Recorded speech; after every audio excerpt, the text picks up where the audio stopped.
Hello, hello. So today I want to talk about making creative space. What do I mean? Well, as artists and creators, we don't create in a vacuum, do we? An artist, for example, when you have a canvas, you have a boundary, that's your space that you create in. As musicians and as a composer, the musical form is my space. Music has an ending and a beginning and a middle. I love sonata form where you've got it's more complex than that, but you've got a space that you create in. There's a limitation. And actually, as we probably know, limitations can be quite useful as well as creative. Sometimes it's better to limit yourself to create more effectively, because sometimes too many choices, just limits your creativity. I quite like just writing for piano in some ways, because I can do that really, really effectively, because I know the piano really, really well. And you as artists and creators, you can pick the medium that you create it. But I want to really talk, I want to apply this actually to the whole of life, rather than just where the thing that we do, which is create artworks and that kind of thing. I want you to apply it to your life and your organization, really, because often we miss that actually creativity is to be applied to the whole of what we do. It's more effective when we do. So I'll explain some of this as I go along. God isn't into cookie cutter solutions. Every person is unique. And there's basic principles to help us. But I want us to first think about how we organize ourselves and our creativity. I'm going to talk about, firstly, physical, then we're going to talk about time, and we're also going to talk about headspace. So three sort of basic areas. So the first area, which is physical, this is really important, and especially as I've found, when you work at home, you need a space where you work in. You need a place where you associate creativity or work, or whatever you're doing. If you don't, it just gets mixed up in the rest of life. A chef, his kitchen is his sacred place, isn't it? And sacred or holy means to be separate. So we need spaces, sacred spaces, separate spaces where we associate. That's why I think often as creators we feel God's presence when we're in that space where we're creating. You need a physical space where you're not interrupted, you're not distracted by others, a place where it's conducive to creativity. Have you got one of those spaces? Even if it's small, I've got this small office here, but this is my space. This is the place where generally creativity, it's not the only space, and I think you can have several spaces actually. But it's the place where, all my tools, everything I need is to hand. And often that's what we need. That's why we need a space where we create. If you create on the dining room table, the problem is that is used for other things as well. So it's used for eating and everything. You've got to create, you've got to sort of clear it away and all that kind of thing. So, and I've noticed as well, I've got two pianos. I've got one in here, which is my really good piano, which I record on, and I've got another piano in the lounge. Interestingly enough, most of my composing ideas take place on that piano, on the cheaper piano. And the reason is because it's easy to switch on, as this one takes a few more buttons to switch on.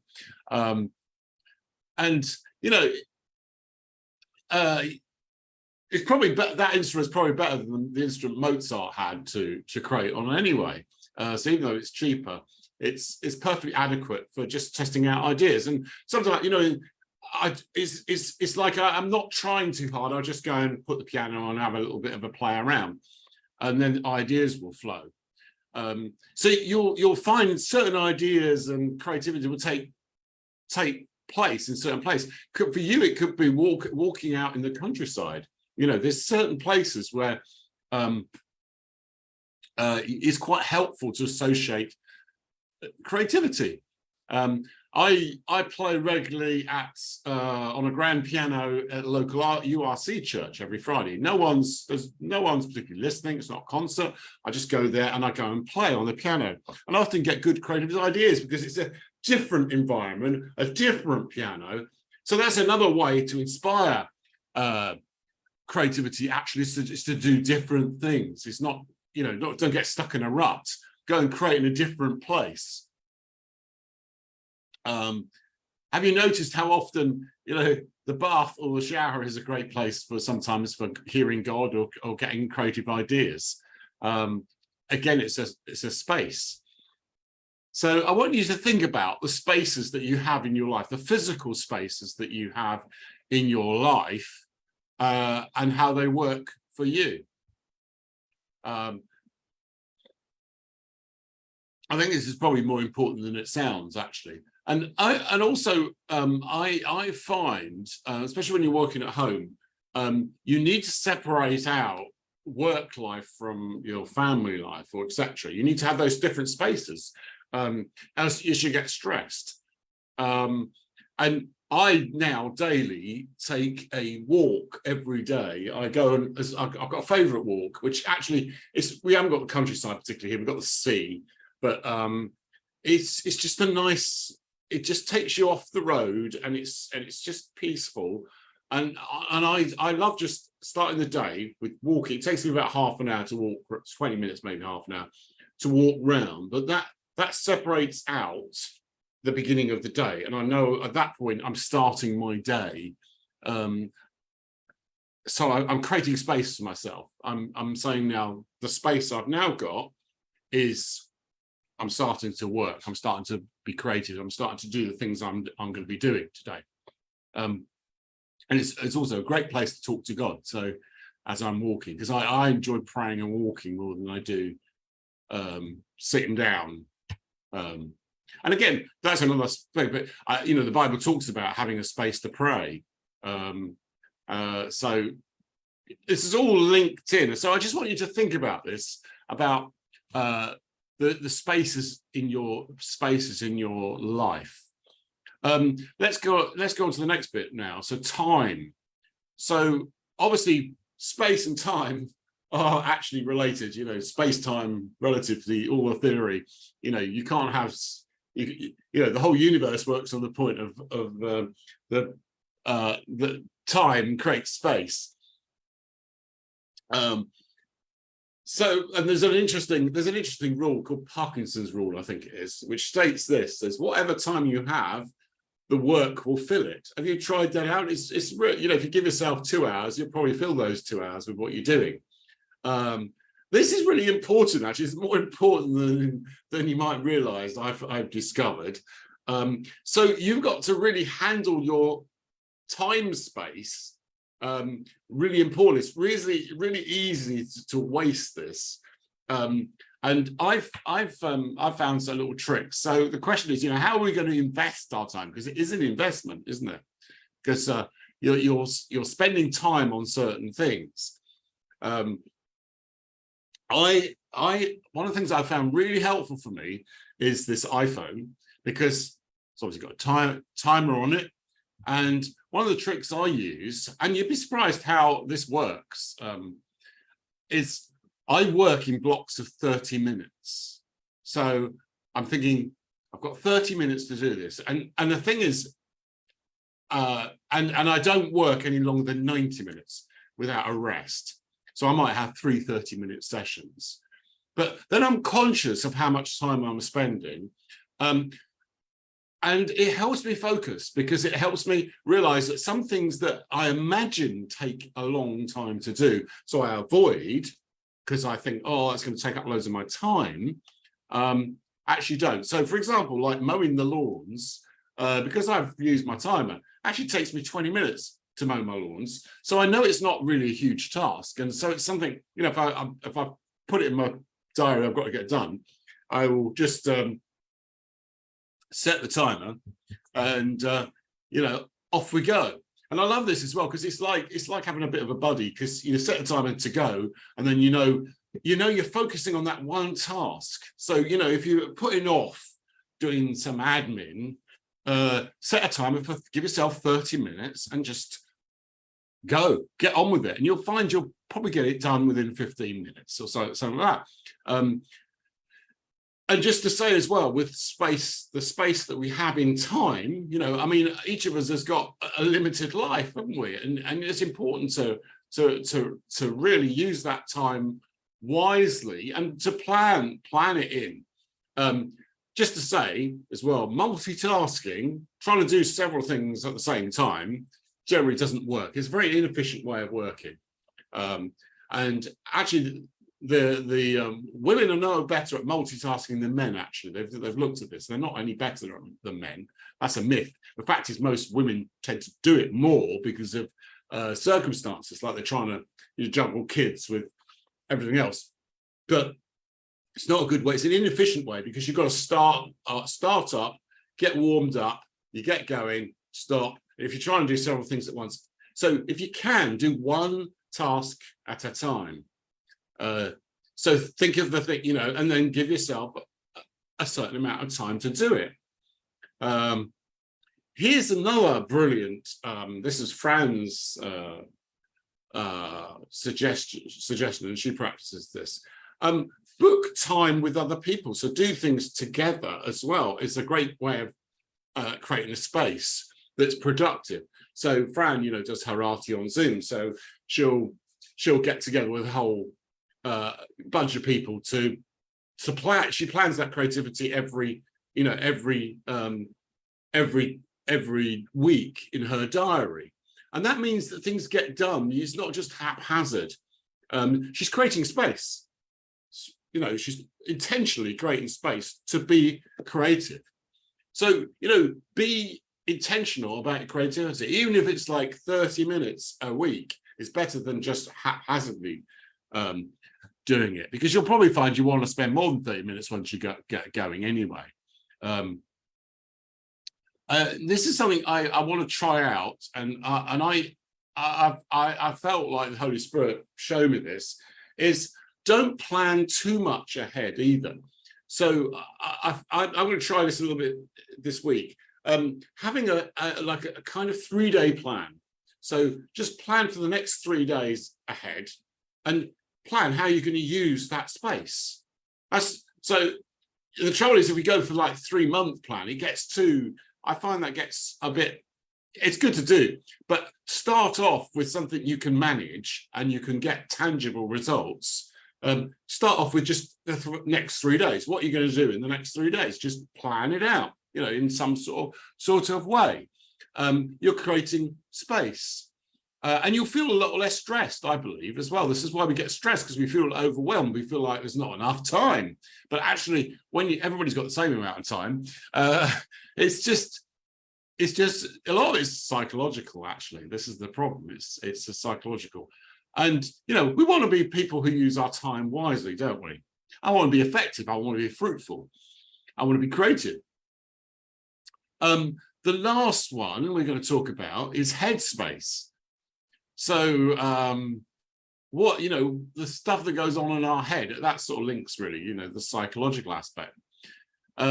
Because the problem is, you know, creativity doesn't take place normally in a place of mental stress, does it, and anxiety. You know, while you're taking the kids to school, probably you're not going to be that creative. It's not a particularly, you know, it's not particularly good physical environment, going back to that one, but it's not a particularly good mental environment, is it? And we need space. We need space to do different things. You know, how much time do you spend? I mean, you know, how much time do you spend thinking? You know, thinking takes effort. I actually spend time thinking. So I'll sit outside. This is another of my creative spaces, I suppose, is I like sitting outside when it's obviously the sun's out. I've got I'll put a deck chair out there and I'll sit out there and I'll just relax in the sunshine. I've my computer with me, and I'll just think. I'll think about Creators Arise. I'll think about things. So I'll just have that time where I'm not trying too hard, but I'm just trying to think of ideas. You know, meditating. You know, thinking about, that's what meditation really is, thinking about, thinking deeply. Reflecting. Often we're so focused forward, we forget to think and thank God for all the things that He's doing. In my, you know, I will put in my diary, I will, at the end of the week, I'll try and think of the things I've accomplished, because sometimes you just go through the week and then you forget how much you've actually achieved. So having that, you know, having that space in your head, if you feel like your head is just, you know, you get to, you know, as creators, we can have lots of ideas, can't we? We can get, we're not often we're not short of ideas. This is why I'm talking about this space thing, because actually, you know, coming back to the first thing about form, you know, creativity without music, in terms of music anyway, without form is just a mess. It's just lots of random ideas. But once you're putting them into a form, it's a bit like when you're writing, you know, a talk like this. It has to have some form. It has to have some beginning, end. You have to have some sort of kind of logic, and you know, there's a freedom within it. Like, I'm not rehearsing this. I've basically got, you know, planned out what I'm going to say, but I'm not speaking the words of a script. So the creativity is coming in there. I'm going with the flow as I speak. But the form, the structure, the space really helps you create, because it's like a scaffolding that you're creating on. So I want you to think about that when your art, you know, and how you do things. You know, have you got that kind of scaffolding? Have you got that kind of framework that you work within? Obviously, it doesn't want to be too rigid, because sometimes, you know, sometimes creativity breaks the format, as it were. Coming back to this though, so, you know, with our creativity, you know, have time to reflect on it. And I think as well, you know, if you're an artist as well, music can help you create a bit of emotional space as well. I know loads of artists who will listen to music while they're creating, because it like creates a bit of a space. It creates an environment. You get into that world, don't you? And it's not too distracting that you can't create, and often it will inspire you. It gets you into the mood. Likewise, you know, being inspired by beautiful art is around you. That environment is helping you create. So let's just wrap this up a little bit. Yeah, and so, you know, having a good reason why you're creating as well is important. You know, if you get a motivation of a commission or something like that, then that really helps you get focused. I would imagine. I've not had particularly that many commissions, but it helps you get focused. And it is really important, because we do need motivation, but having a space, you know, that we're going to fill. That's why planning ahead and going, right, on that day, that's my space. I've got an hour. I'm going to be creative. I'm going to do something creative in that space. Is going to really help, because you're setting time aside, and